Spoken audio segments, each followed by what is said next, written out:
The winter of 1875 had been the cruelest Grace Sullivan had ever known, with winds that sliced through clothing like knives and snowdrifts taller than a man on horseback. As she trudged through the knee-deep snow toward her modest cabin on the outskirts of Timberline, Colorado, she heard something that made her blood run cold, a child's whimper carried on the bitter wind. Grace paused, her breath forming clouds in the frigid air. At 25, she had learned to be cautious. 3 years living alone in the West had taught her that. Still, she couldn't ignore a child's cry. Setting down her basket of supplies from town, she followed the sound away from the trail toward a copse of bare aspens. The weak orange glow of a dying fire beckoned through the trees. As Grace approached, the sound grew clearer, not just crying, but the chattering of teeth. She moved carefully, one hand on the small derringer in her coat pocket. The West had made her practical, if nothing else. What she found made her heart clench. A small girl, no more than 5 or 6 years old, was huddled beside the embers of a fire that had nearly burned out. Her thin cotton dress and threadbare blanket were pitifully inadequate against the Colorado winter. She was shivering so violently that Grace feared she might shake herself apart. "Hello there," Grace called softly, staying at the edge of the clearing to avoid frightening the child.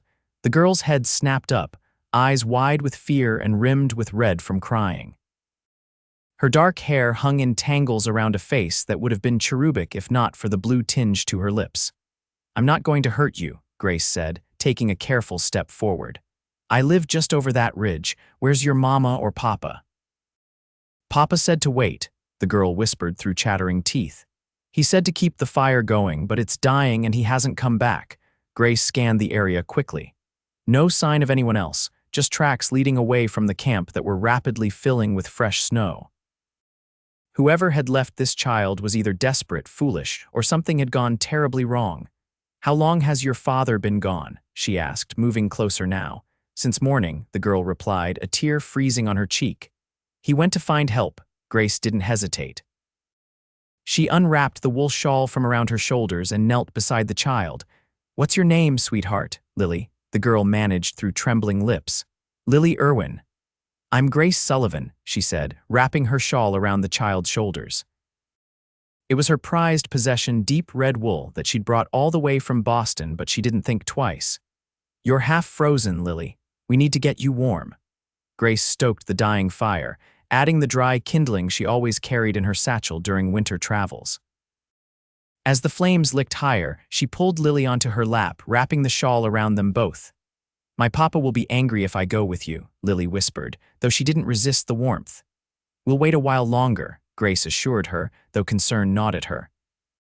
If the girl's father had been gone since morning in this weather, she pushed the thought away. "Tell me about your papa." "He's the strongest, bravest man in the world," Lily said with the absolute conviction of a child. "He's a cowboy, the best one. We're going to California." Grace smiled despite her worry. "Is that so? All the way from where?" "Texas," Lily said proudly. "Papa worked on the big ranches, but Mama died and the ranch owner was mean, so we left." Grace held the girl tighter, feeling a familiar pang. She knew something about leaving behind a life shattered by loss. She'd come west after the consumption took her parents and brother in Boston, determined to forge something new from the ashes of her old life. As the minutes stretched into an hour, Grace made a decision. The temperature was dropping with the sun, and no one was coming. She couldn't let this child freeze to death waiting for a father who might never return. "Lily, I think we should go to my cabin now. It's warm there and I have food. If your papa comes back, he'll see our tracks in the snow." Lily looked up with wide, uncertain eyes. "Promise we'll come back to check, first thing tomorrow," Grace vowed. "Now, let's gather your things." There wasn't much, a small bundle with a rag doll and a folded photograph. Grace extinguished the fire properly, knowing it could spark a forest fire even in winter if left unattended, then hoisted Lily onto her hip. "My basket," Grace remembered suddenly. "I left it on the trail." "I can walk," Lily insisted, though her small body still shook with cold. "Not in this snow, you can't," Grace replied. "We'll make do without the basket tonight." Grace trudged through the deepening snow, Lily's slight weight growing heavier with each step. The girl had fallen silent, her head resting on Grace's shoulder, and that worried Grace more than crying would have. "Tell me more about California," Grace urged, wanting to keep Lily awake and talking. "Papa says there are orange trees that grow all year round," Lily murmured. "And it never snows, and we'll have a farm with horses." "That sounds wonderful," Grace said, adjusting her grip. "I've never seen an orange tree." "Me neither," Lily admitted. "But Papa promised." Grace's cabin came into view just as her arms were beginning to tremble with exertion. The modest structure sat nestled against a hillside, smoke curling from its stone chimney where banked embers still smoldered in the hearth. "Here we are," Grace said with forced brightness. "Let's get you warm." Inside, Grace quickly built up the fire, arranged blankets near the hearth, and set a pot of water to boil for tea. She helped Lily out of her damp clothes and wrapped her in one of her own flannel nightgowns, comically oversized on the child's small frame. "My mama used to make honey tea when I was cold," Lily said, watching Grace with solemn eyes.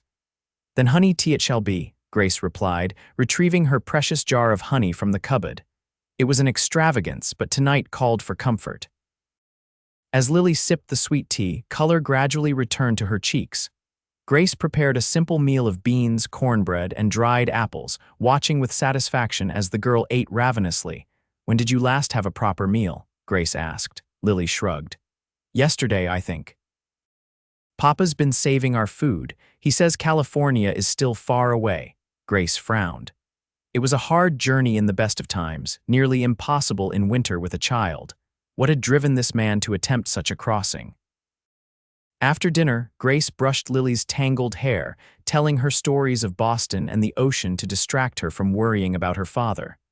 The girl's eyelids grew heavy, though she fought sleep valiantly.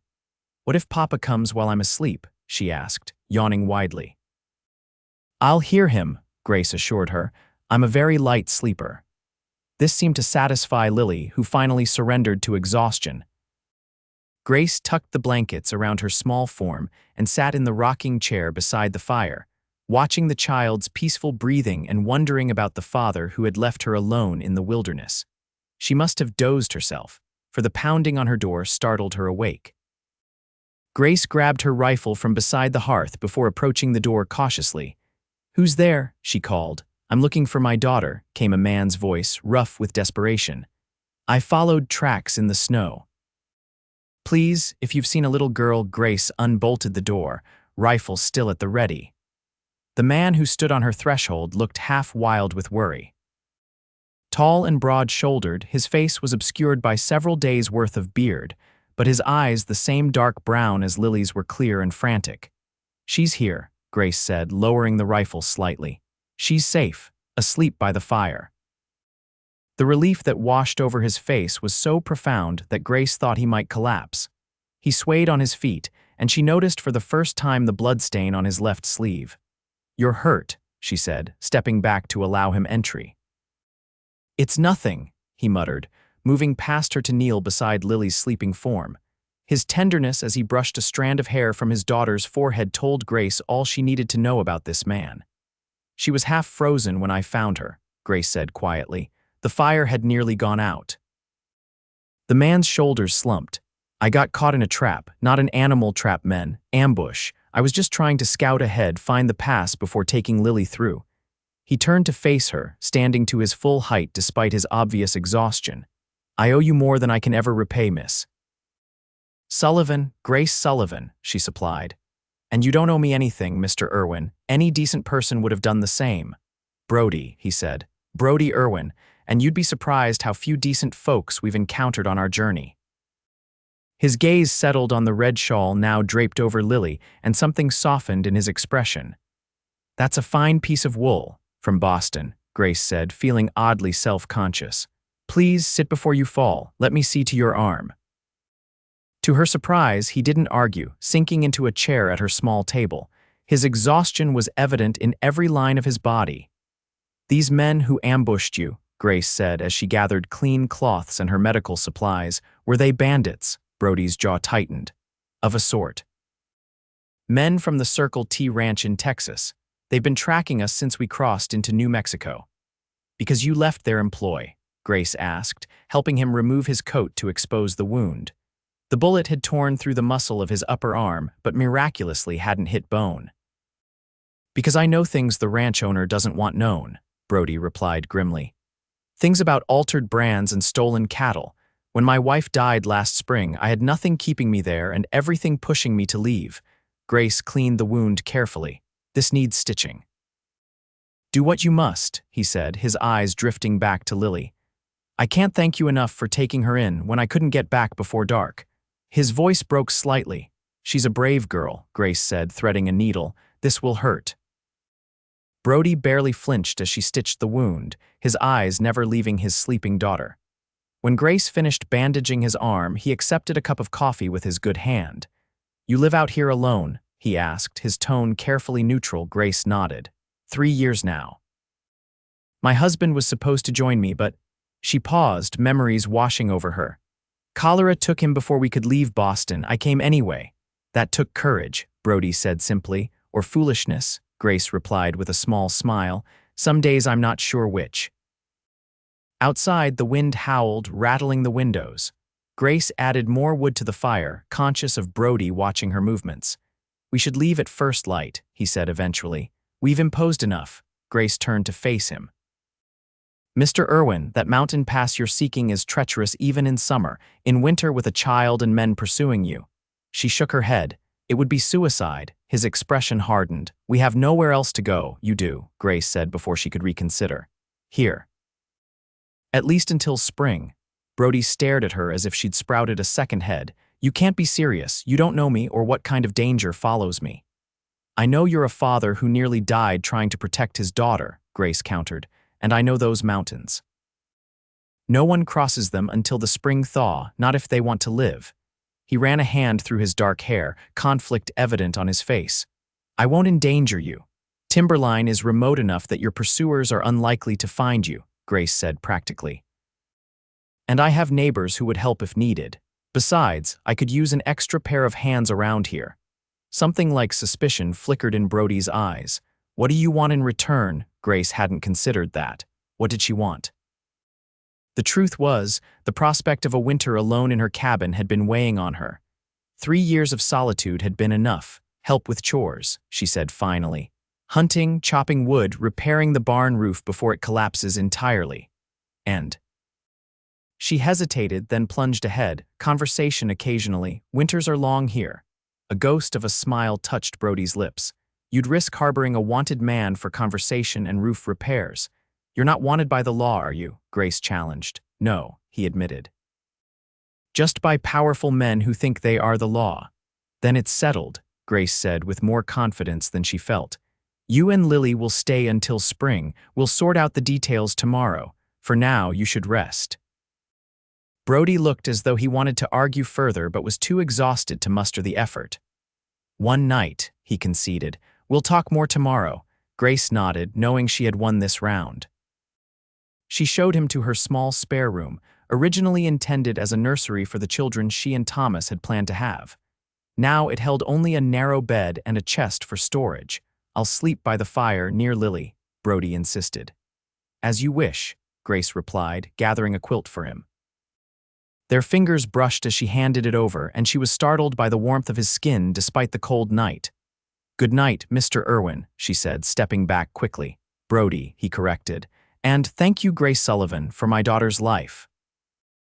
Grace nodded once and retreated to her own room, suddenly overwhelmed by the day's events.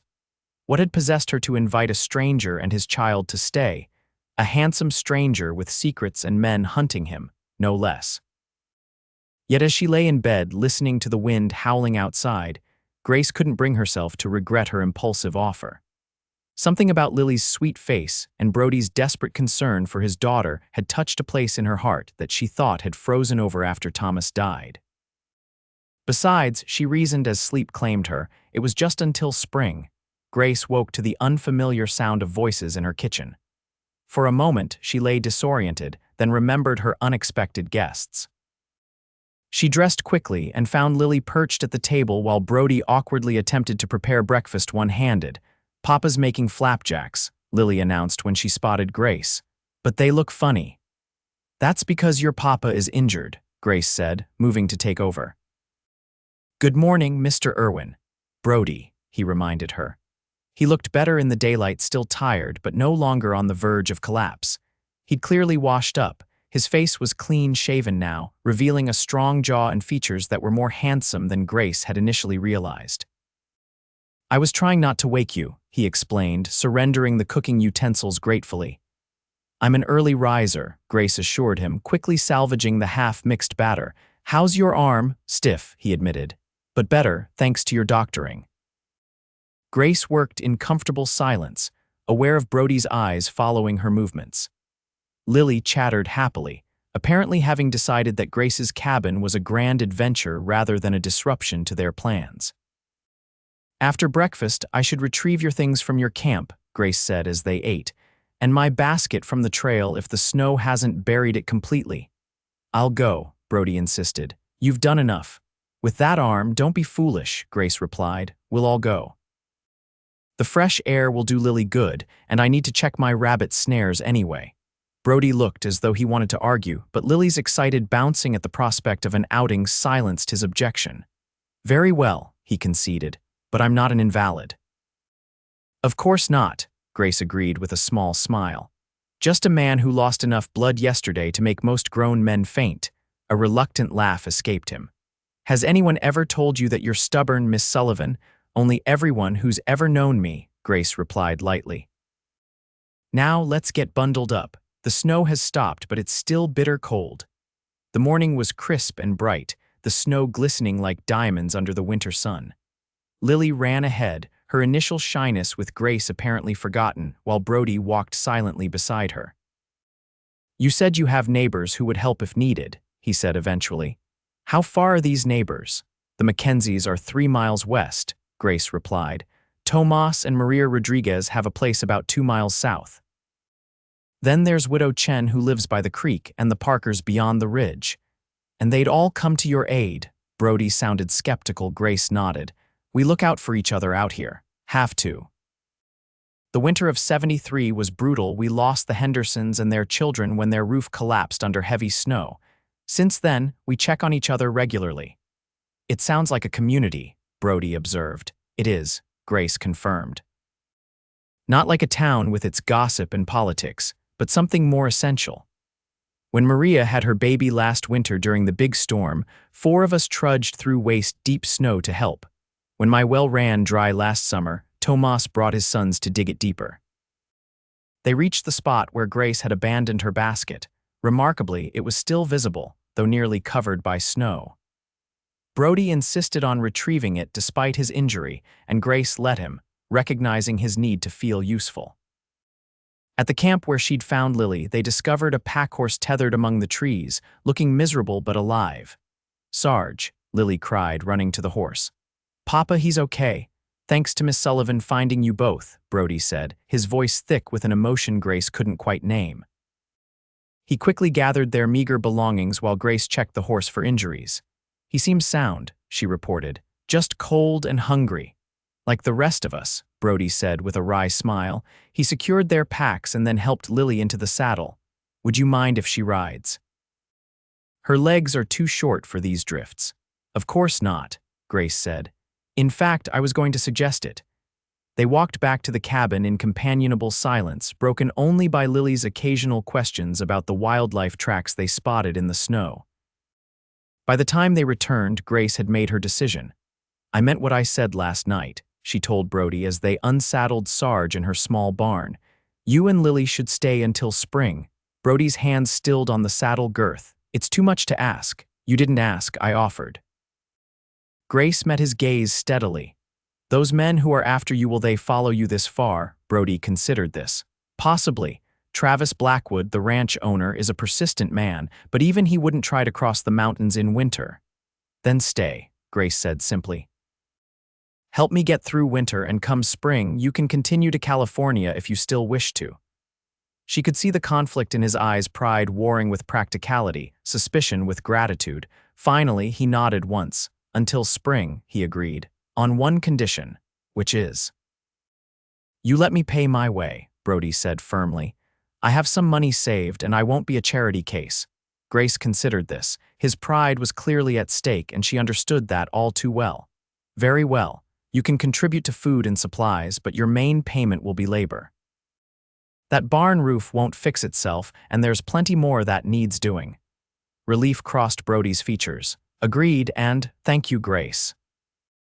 It was the first time he'd used her given name without the formality of her surname, and something about the way it sounded in his deep voice made her cheeks warm despite the cold. "You're welcome, Brody," she replied, turning her attention back to the horse. "Now let's get Sarge settled and go check those rabbit snares. I promised Lily rabbit stew for supper." The days settled into a rhythm. Brody proved to be a skilled hunter despite his injured arm, and once the wound began to heal properly, he tackled the barn roof with determination. Grace taught Lily to knit, and was rewarded with the girl's delight when she completed her first uneven scarf. In the evenings, they would sit by the fire, Lily often falling asleep early while the adults talked in low voices. Grace learned that Brody had been a top hand on the Circle T Ranch for 8 years, that his wife Hannah had been the cook's daughter, and that they had been blissfully happy until consumption claimed her, just as it had taken Grace's family. "Lily looks like her," Brody said one night watching his sleeping daughter. "Same eyes, same smile, sometimes it's like seeing a ghost." "That must be difficult," Grace murmured. Brody's gaze shifted to her. "It was at first, now it's a comfort. A piece of Hannah lives on in her." He hesitated, then asked, "Do you have anything of your husband's?" Grace twisted the gold band she still wore. "Just this and some letters. We were only married 6 months before he died. Sometimes I wonder if I really knew him at all." 6 months can be a lifetime," Brody said softly. "Or not nearly enough," Grace replied.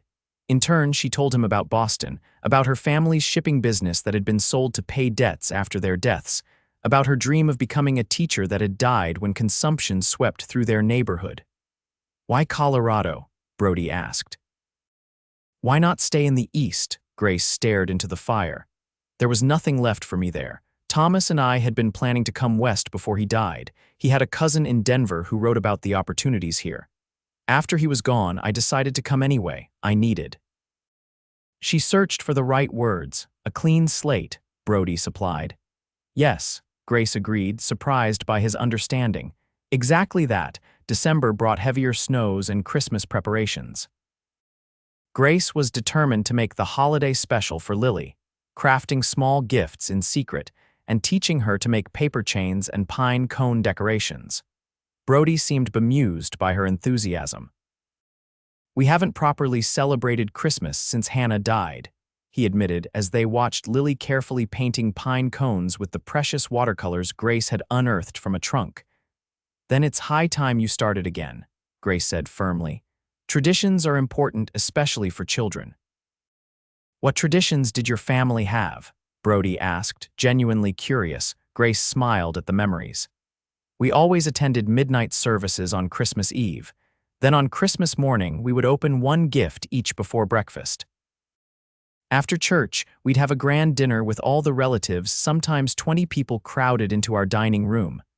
"Sounds chaotic," Brody observed. "Wonderfully so," Grace agreed. "What about you?" Before Hannah passed, a shadow crossed his face. "Hannah made everything beautiful. She'd saved for months to buy special treats, oranges, peppermint sticks. She sewed Lily a new dress each year." He fell silent for a moment. "Last Christmas we just got through it."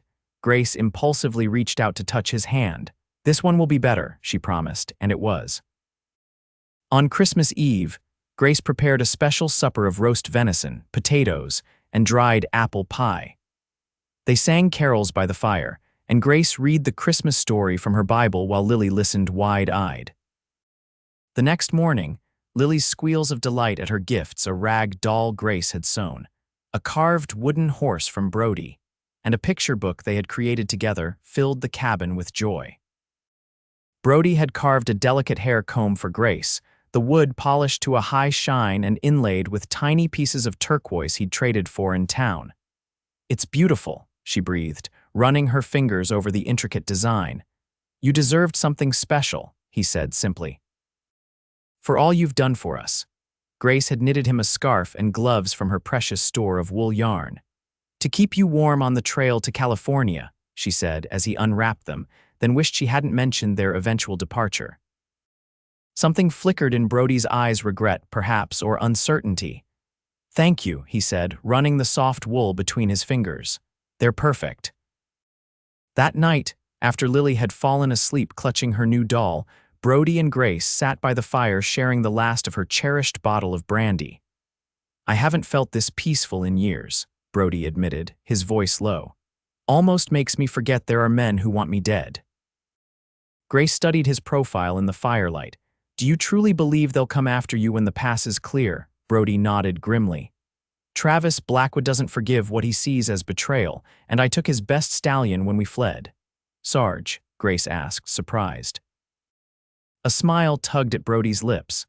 Sergeant Major, actually, prize breeding stock, worth more than Blackwood paid for half his ranch. You stole a horse, Grace said flatly. Technically, yes, Brody admitted, but only after Blackwood refused to pay me 6 months back wages. He claimed I owed him for Hannah's doctor bills. His expression darkened. There was no doctor, just the ranch wife with her herbs and prayers. Hannah died anyway, and Blackwood said I still owed him.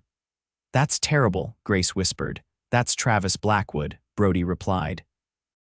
When I discovered his cattle rustling operation and confronted him, he made it clear I had 2 choices: join him in his scheme or have an accident on the range. So you took his horse and ran, Grace concluded. I took what was rightfully mine in lieu of wages, and I took my daughter to safety, Brody corrected. I'd do it again in a heartbeat. Grace was quiet for a long moment. Would you really go to California, knowing he might follow? Brody swirled the brandy in his glass. I don't know anymore, he confessed. For months, California was the dream, the place where we could start over. But now, Grace prompted when he didn't continue. Brody looked up, his eyes meeting hers.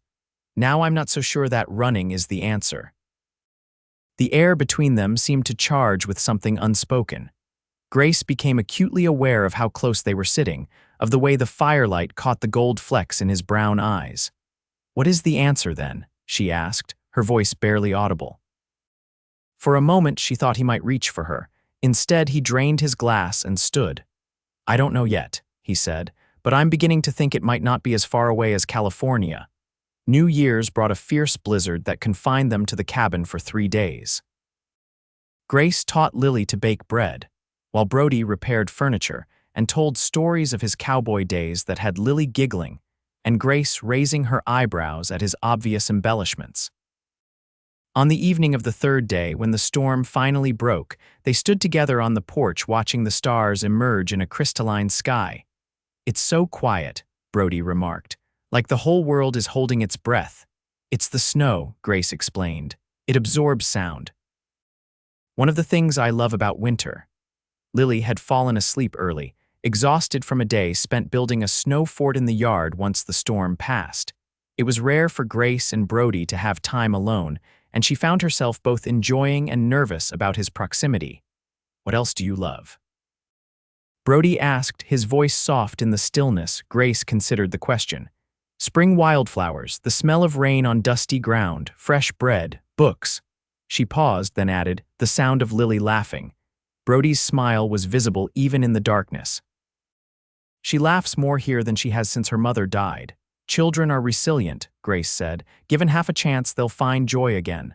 And adults, Brody asked, turning to face her. Are we as resilient? Grace met his gaze steadily. I think we can be if we allow ourselves.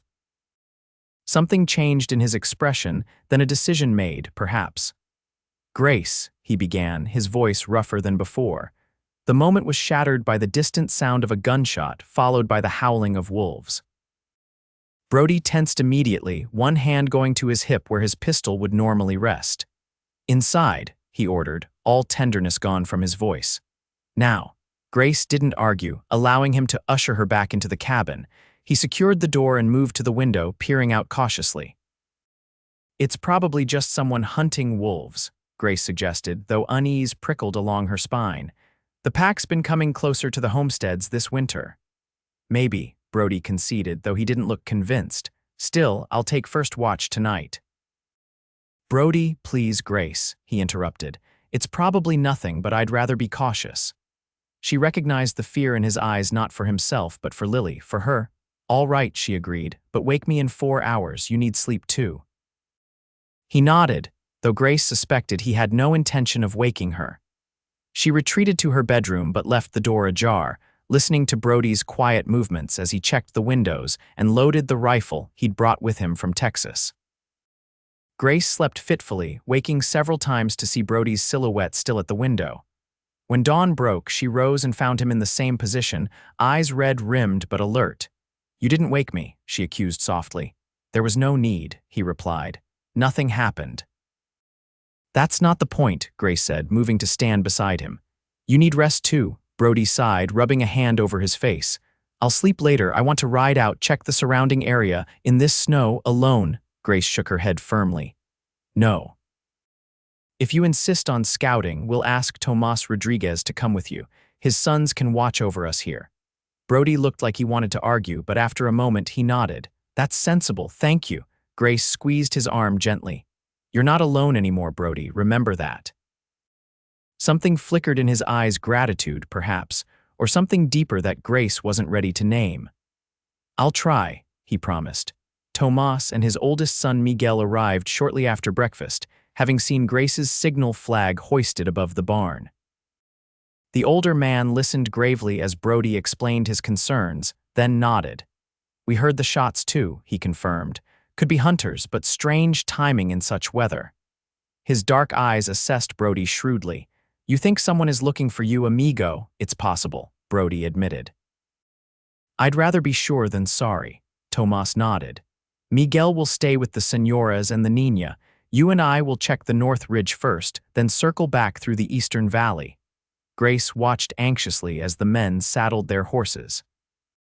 Brody checked his pistol and rifle methodically, his expression grim. "Be careful," Grace said as he prepared to mount. Brody's features softened momentarily. "Always am."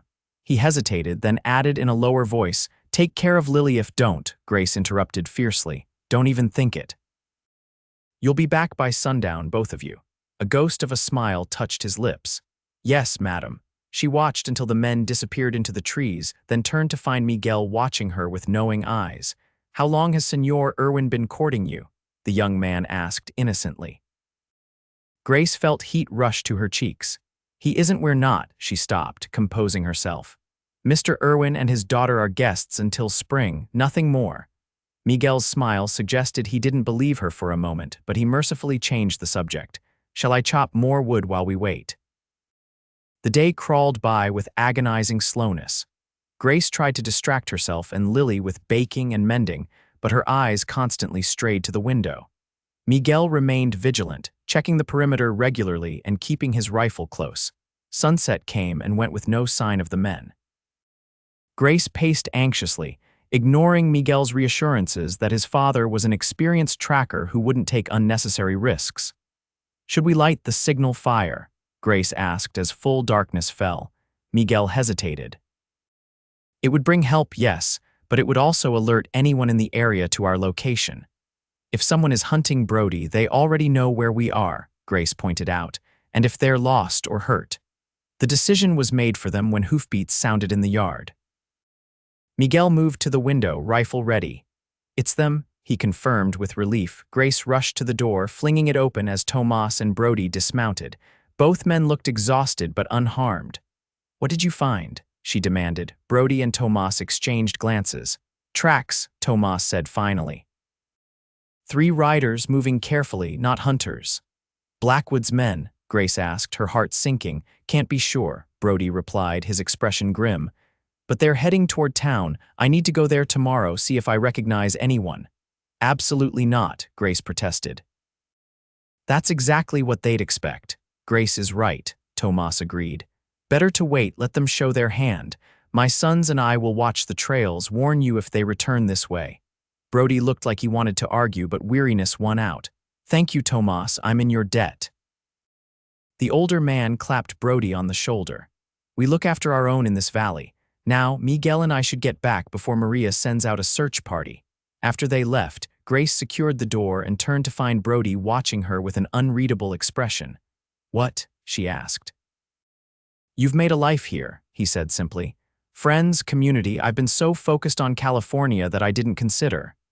Consider what? Grace prompted when he trailed off. Brody shook his head. It's not important, we should check on Lily. But later, when Lily was asleep and they sat by the fire, Brody returned to the subject. I've been thinking, he said carefully. If those men are Blackwoods, they won't give up easily. I can't stay here and put you in danger. Grace felt her heart constrict. So you'll leave, just like that. Not just like that, Brody corrected. I'd make arrangements, ensure you're protected. I don't need protection, Grace said sharply. I've managed on my own for 3 years. This is different, Brody insisted. These men won't hesitate to hurt anyone who stands in their way. All the more reason for you not to face them alone, Grace countered. She took a deep breath, steadying herself. Brody, running won't solve this. Blackwood will keep sending men, whether to Colorado or California. Brody was silent for a long moment. What's the alternative? Stay here and wait for them to find us. Put you and everyone else in danger. The alternative is to face this together, Grace said firmly, with the help of people who care about what happens to you and Lily. People who care, Brody repeated softly, his eyes holding hers. Like you. Grace didn't look away. Yes, she said simply. Like me. Something shifted in Brody's expression, then resignation giving way to determination, and perhaps something warmer. I don't deserve your loyalty. It's not about deserving, Grace replied. It's about choosing. And I choose to help you, Brody Irwin, whether you like it or not. A reluctant smile curved his lips. You really are the most stubborn woman I've ever met. So you've said, Grace acknowledged with a small smile of her own. Now, will you stop this foolish talk of leaving alone? Brody's smile faded, his expression growing serious. On one condition, which is, if things get too dangerous, you take Lily and go to your friends, the Mackenzies. Promise me, Grace. She wanted to refuse, to insist that they would face whatever came together. But the fear in his eyes, fear for his daughter, for her made her relent. I promise, she said softly, but it won't come to that. Brody reached across the space between them, his calloused hand covering hers. I hope you're right. January brought bitterly cold temperatures that kept them mostly confined to the cabin. Tomas and his sons reported no further sign of the mysterious riders, and gradually, the tension began to ease. Brody ventured into town with Miguel once to purchase supplies and reported no strangers asking questions. Life settled into a comfortable routine.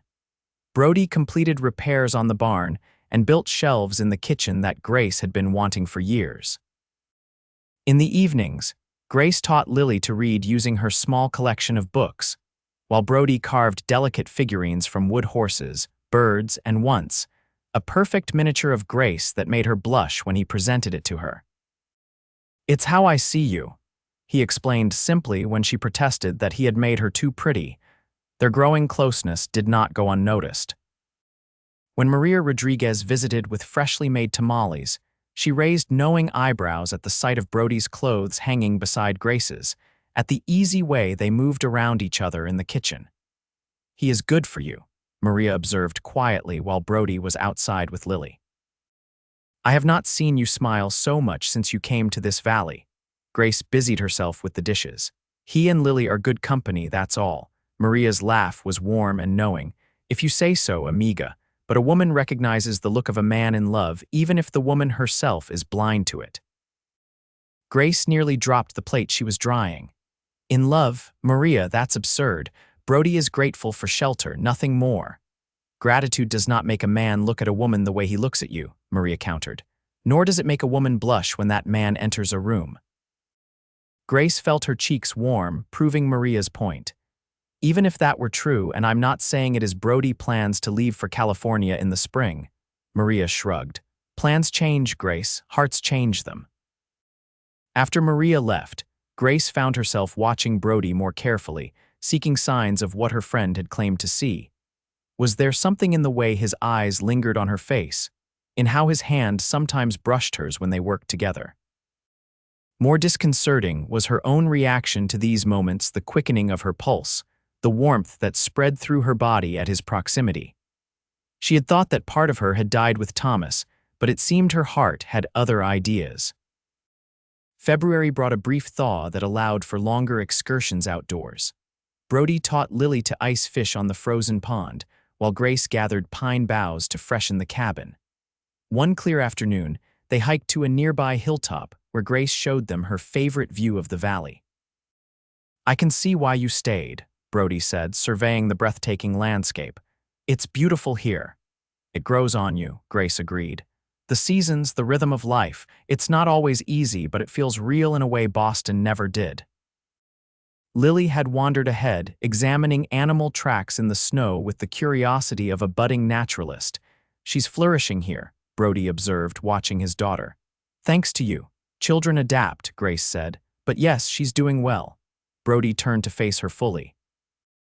"It's more than adaptation, Grace. You've given her something I couldn't: stability, joy, a woman's influence." He paused, his expression growing more serious. "You've given me something too." Grace felt her heart begin to race. "What's that?" "Hope," he said simply. "I was just surviving before, focused on getting through each day, keeping Lily safe.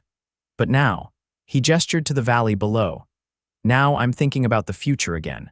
A real future, not just escape." Before Grace could respond, Lily called excitedly, having discovered deer tracks. The moment passed, but Grace carried Brody's words with her, turning them over in her mind as they walked home. That night, after Lily was asleep, Brody broached a subject they had both been avoiding. "Spring will be here in a few weeks," he said, staring into the fire. "The passes will clear." Grace nodded, her throat suddenly tight. "You'll be able to continue your journey." Brody was silent for a long moment. "What if we didn't?" Grace's heart leapt, but she kept her voice steady. "Didn't what?" "Leave," Brody said, looking up to meet her gaze. "What if we stayed here?" Grace asked, hardly daring to believe what she was hearing. Brody nodded. "If that's acceptable to you, I could build a place nearby, or—" He hesitated, then continued more softly, "or we could share this one, as a family." Grace stared at him, speechless. Brody misinterpreted her silence and began to backtrack. "I'm sorry," he said quickly. "That's presumptuous of me. Of course you wouldn't want—" "Yes," Grace interrupted, finding her voice at last. "I mean, it's acceptable to me, more than acceptable." Brody's expression transformed with hope. "You mean that? Because I need you to be sure, Grace, this isn't gratitude speaking. These months with you, watching you with Lily, seeing your strength and kindness." He took a deep breath. "I've fallen in love with you. I wasn't looking for it, wasn't expecting it, but there it is." Grace felt tears spring to her eyes. "I love you too," she whispered. "And Lily, I love you both." Brody moved to kneel before her chair, taking her hands in his. "I don't have much to offer except hard work and a heart that's yours completely." "That's all I want," Grace assured him, squeezing his hands. "That's everything." He leaned forward then, hesitating just a breath away from her lips. "May I?" In answer, Grace closed the distance between them. The kiss was gentle at first, then deepened as years of loneliness melted away in the warmth of newfound love. When they finally parted, Brody rested his forehead against hers. "We should still be cautious," he murmured. "Blackwood will have to go through all of Timberline to get to you," Grace finished firmly. "And me first." Brody smiled, tracing her cheek with his fingertips. "My fierce Grace, I almost pity any man who crosses you." "As well you should," she teased, then grew serious. "We'll face whatever comes together, Brody. That's what family does." Family. The word hung between them like a promise, sweet and certain. The next morning, they told Lily their plans. Her reaction was everything they could have hoped for: squeals of delight, and a flurry of questions about whether she could have a kitten now that they were staying forever. "And will Grace be my new mama?" Lily asked with the directness of a child. Brody and Grace exchanged glances. "Would you like that?" Grace asked carefully. Lily nodded vigorously. "Mama is in heaven, but Papa says she'd want us to be happy, and I'm happy with you." Grace knelt to embrace the child, tears threatening again. "I'm happy with you too, sweetheart, so very happy." They were married 2 weeks later in a simple ceremony at the Rodriguez home, with their neighbors as witnesses.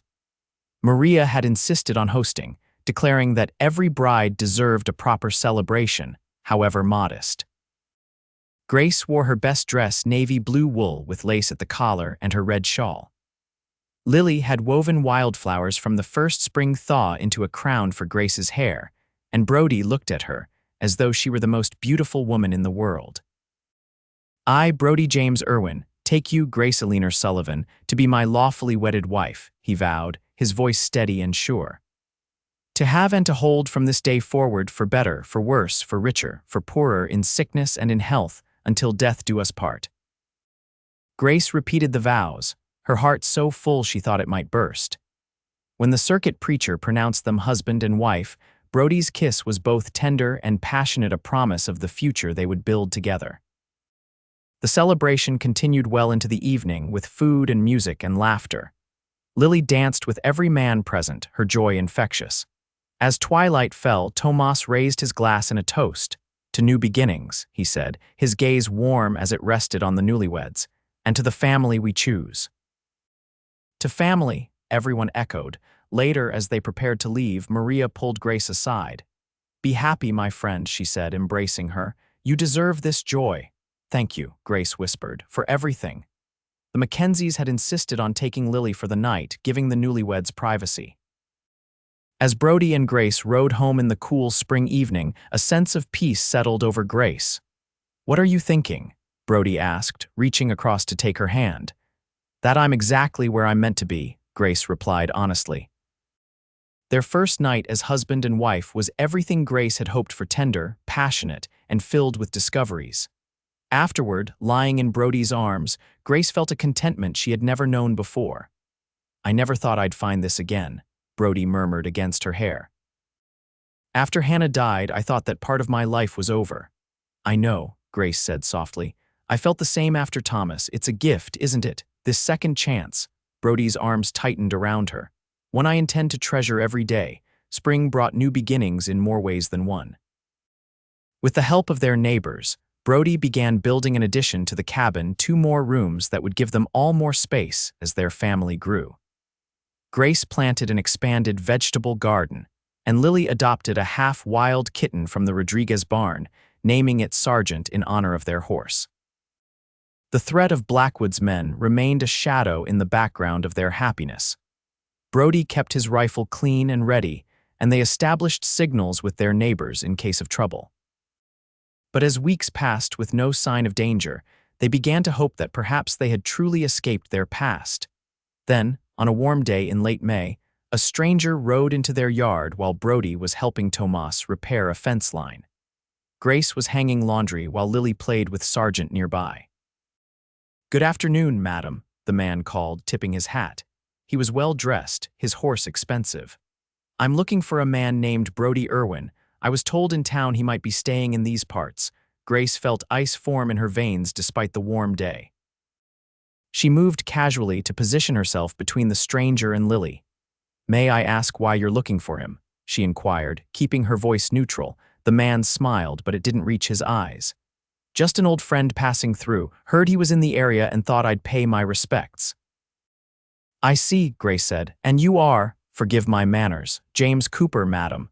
He extended a hand that Grace pointedly did not take. Mr. Cooper, she acknowledged. I'm afraid Mr. Irwin isn't here at present. Perhaps you could leave a message. Cooper's gaze shifted to Lily, who had stopped playing to watch the exchange. His eyes narrowed in recognition. Pretty little girl you have there. Reminds me of someone. Grace moved again, blocking his view of Lily. My daughter, she said firmly. Mr. Cooper, if there's nothing else. Oh, I think there is, Cooper interrupted, his friendly facade dropping.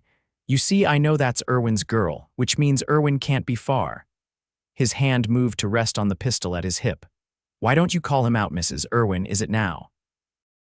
Grace kept her expression impassive despite the fear coursing through her. Lily, she said calmly, go inside and get Mama's medicine box. Mr. Cooper has had a long journey and might need something for his headache. Lily, sensing the tension, nodded and scurried toward the house. Grace silently blessed the child's quick understanding. Smart, Cooper acknowledged, sending her for help, but we both know Irwin isn't in that house. What do you want with my husband? Grace demanded, dropping all pretense. Cooper dismounted, keeping his hand near his gun. Travis Blackwood sends his regards, and a message, thieves pay with their lives. My husband is no thief, Grace said fiercely. If anyone stole, it was Blackwood, withholding wages rightfully earned. Cooper shrugged. Not my concern, madam. I'm just here to bring Irwin back alive if possible, dead if necessary, and recover Blackwood's property. The horse, Grace realized aloud. Among other things, Cooper agreed. Now, where is he? Grace heard the cabin door creak and knew Lily had followed her instructions not to fetch the medicine box, but to retrieve the rifle Grace kept loaded by the door. She needed to keep Cooper talking. Mr. Blackwood has sent you on a fool's errand, she said coldly. My husband isn't here. He took Sergeant, yes, we renamed your employer's precious stallion to Denver 3 days ago. He won't be back until next week. Cooper studied her face, looking for signs of deception. You're lying. Am I? Grace challenged. Check the barn if you don't believe me. The stallion isn't there. It was true Sergeant was indeed absent, though Brody was only at the Rodriguez farm, not in Denver. Cooper's eyes narrowed. I think I will check that barn, and when I find you're lying, Mrs. Irwin, you'll regret it. He took a step toward the barn, and Grace tensed, preparing to shout a warning to Lily. But before either of them could move further, a rifle shot cracked through the air. Dirt sprayed up inches from Cooper's boot. That's far enough, came Lily's high, clear voice from the cabin doorway.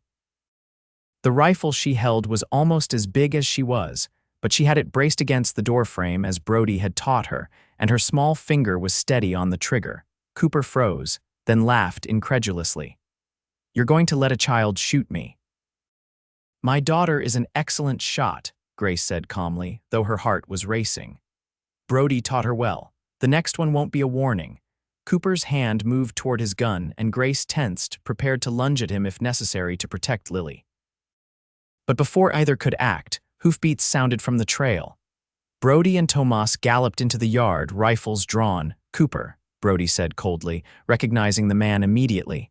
Still doing Blackwood's dirty work, I see. Cooper's hand hovered over his gun as he assessed the situation, outgunned and surrounded. Slowly, he raised his hands. Just following orders, Irwin. Nothing personal. It became personal when you threatened my wife and daughter, Brody replied, his voice like steel. Tomas, would you mind relieving Mr. Cooper of his weapon? The older man complied, keeping his own rifle trained on Cooper throughout. What now? Cooper asked, a hint of defiance still in his voice. You going to kill me? That won't stop Blackwood. He'll just send more men. I'm not going to kill you, Brody said. I'm going to send you back with a message. He dismounted, keeping his rifle ready.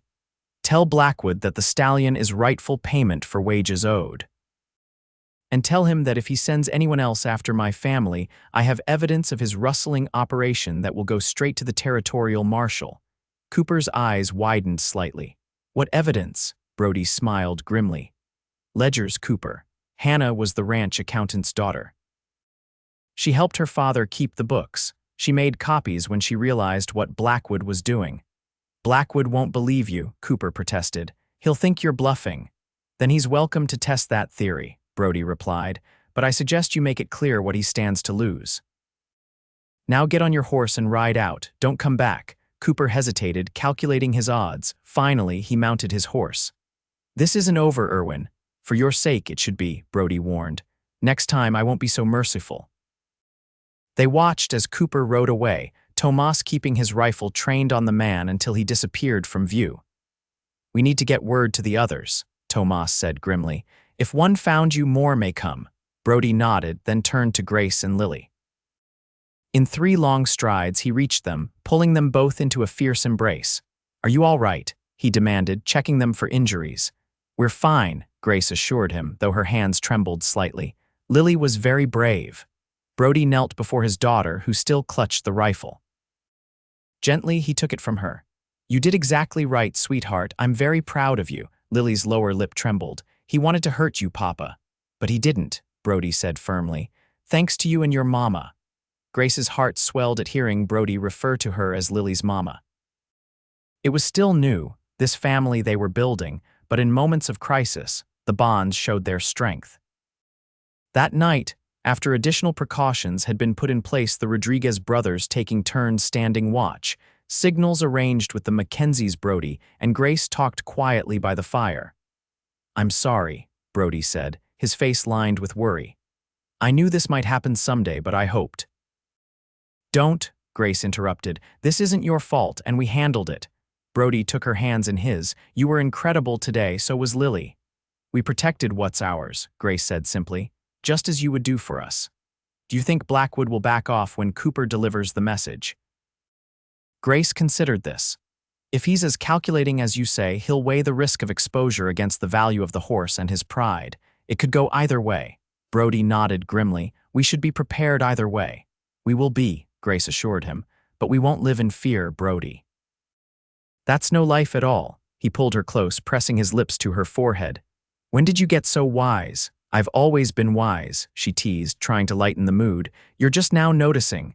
His laugh was strained but genuine. "Well, my wise wife, what do you suggest we do now?"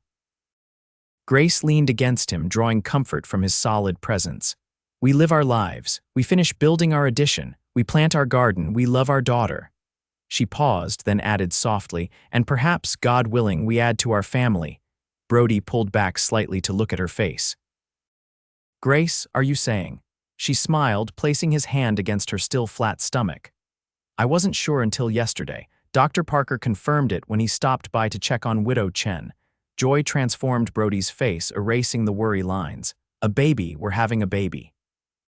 Grace nodded, her own happiness bubbling up through the fear and tension of the day. In late November, he thinks, Brody gathered her in his arms again, holding her as though she were made of precious glass. "I love you," he whispered against her hair, "more than I thought possible." "And I love you," Grace replied, "enough to face whatever comes together." The summer passed without further incident from Blackwood's men. Whether Cooper had delivered Brody's message effectively or Blackwood had decided the pursuit wasn't worth the risk, they couldn't know. But gradually, the extra precautions were relaxed, and life returned to a semblance of normalcy. The addition to the cabin was completed by August, a new bedroom for Lily and a nursery for the coming baby. Brody also built a sturdy corral for Sargent and the 2 mares they had purchased from the Mackenzies, with plans to start a small horse breeding operation. Grace's pregnancy progressed smoothly, though the summer heat sometimes left her uncomfortably swollen. On those days, Brody would take her to the creek where they would sit with their feet in the cool water, talking about their hopes for the future. "Have you thought about names?" Brody asked one such afternoon, his hand resting protectively on her growing belly. "Hannah if it's a girl," Grace said without hesitation, to honor her memory. Brody's eyes filled with gratitude. "And if it's a boy, Thomas," Grace suggested.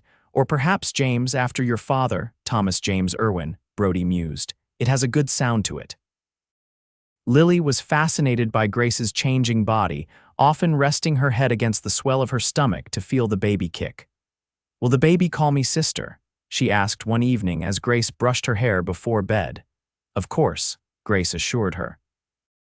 "You'll be his or her big sister, and a wonderful one at that." Lily nodded solemnly.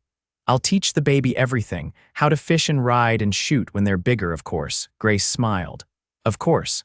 But most importantly, you'll teach them about love. That's what families do best." As autumn painted the valley in gold and crimson, Grace felt a deepening contentment despite the occasional discomforts of late pregnancy. This was the life she had never dared to dream of after Thomas died, a loving husband, a precious daughter, friends who were like family, and a new baby on the way. The first snow fell in early November, just as Grace entered her final month of pregnancy. Brody fussed over her constantly, insisting she rest more and let him handle the household chores. "I'm pregnant, not an invalid," she protested one afternoon as he shooed her away from the dishes. "Humor me," Brody replied, dropping a kiss on her nose. "I missed most of Hannah's pregnancy with Lily because of ranch work. I don't want to miss a moment of this one." How could she argue with that? Grace relented, settling in her rocking chair with her knitting. She was working on a blanket for the baby, soft blue wool that would be warm for the winter months ahead. Lily sat at her feet, practicing her letters on a slate. "When will the baby come, Mama?" she asked, looking up. "Soon," Grace promised. "When the time is right." The time came sooner than expected. 3 days later, in the middle of a snowstorm, Grace felt the first sharp pain of labor. By midnight, despite the blizzard, Maria Rodriguez had arrived to help, having been fetched by a frantic Brody who had ridden through the storm to get her. "Men," Maria clucked. shedding her snow-covered cloak. Always panicking at the first sign of birth, as if women haven't been doing this since the beginning of time. But as the hours passed and the labor intensified, even Maria's confidence wavered. The baby was positioned awkwardly, causing Grace excruciating pain with little progress. "We need Dr. Parker," Maria whispered to Brody during a brief moment when Grace had fallen into an exhausted doze between contractions. "He can't get through in this storm," Brody replied, his face pale with worry. "No one can," Maria crossed herself. "Then we must pray, and you must help her be strong." When Grace awoke with another contraction, Brody was beside her, holding her hand. "I'm here," he assured her. "I'm right here, my love." Grace gripped his hand so tightly she feared she might break bones. "The baby," she gasped when the pain subsided slightly. "Something's wrong." "Nothing's wrong," Brody insisted, though his eyes betrayed his fear. "The baby is just taking his time, like his stubborn mother." The attempt at humor brought a weak smile to Grace's lips. "Stubborn like his father, you mean?" The labor continued through the night and into the following day. Lily was sent to stay with Tomas and the boys, leaving Brody and Maria to focus entirely on Grace. By late afternoon, Grace was dangerously weak, her face gray with exhaustion and pain. "You must push now with everything you have," Maria urged during a particularly strong contraction. "The baby is finally in position." Grace gathered her remaining strength, bearing down with a determination born of desperation. Brody supported her shoulders, murmuring encouragement through his own tears. "I see the head," Maria exclaimed. "One more push, Grace, one more." With a final superhuman effort, Grace pushed, and the baby slid into Maria's waiting hands. For one terrible moment, there was silence. Then a lusty cry filled the cabin. "A boy," Maria announced, her voice thick with emotion. "A perfect, strong boy." Brody's face transformed with wonder as Maria placed the squalling infant on Grace's chest. "Thomas," he whispered, touching his son's tiny hand with a reverent finger. "Thomas James Irwin." Grace smiled wearily, her pain forgotten in the miracle of their child. "Hello, little one," she murmured. "We've been waiting for you." The days that followed were a blur of exhaustion and joy. Grace recovered slowly from the difficult birth, but each day brought renewed strength. Brody rarely left her side, tending to her needs and marveling at their son's perfect features. "He has your eyes," Brody observed one afternoon as he cradled Thomas while Grace rested. "And your chin," Grace replied with a smile. "Poor child," Brody laughed. "My chin is my best feature, I'll have you know." "Among many excellent features," Grace assured him with a playful smile. Lily was fascinated by her baby brother, approaching him with a mixture of curiosity and protectiveness. "He's so small," she whispered the first time she held him, her arms carefully arranged by Brody to support the infant's head. "You were this small once," Grace told her. "But you'll help him grow big and strong, won't you?" Lily nodded solemnly. "I'll protect him forever, Mama, I promise." By Christmas, Grace had regained enough strength to celebrate properly. Their cabin was filled with the scent of pine boughs and baking, and neighbors visited throughout the day, bringing gifts for the new baby and holiday cheer. Late that evening, when the visitors had gone and Lily was asleep, Grace sat by the fire nursing Thomas while Brody watched them with undisguised adoration. "Do you know what I was doing exactly 1 year ago?" Grace asked softly. Brody smiled. "Finding a half-frozen little girl by a dying fire." "And her father not long after," Grace confirmed. "I had no idea then how completely my life was about to change." "For the better, I hope," Brody said, moving to kneel beside her chair. Grace leaned down to kiss him gently.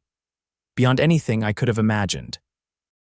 "You, Lily, Thomas, you're everything to me."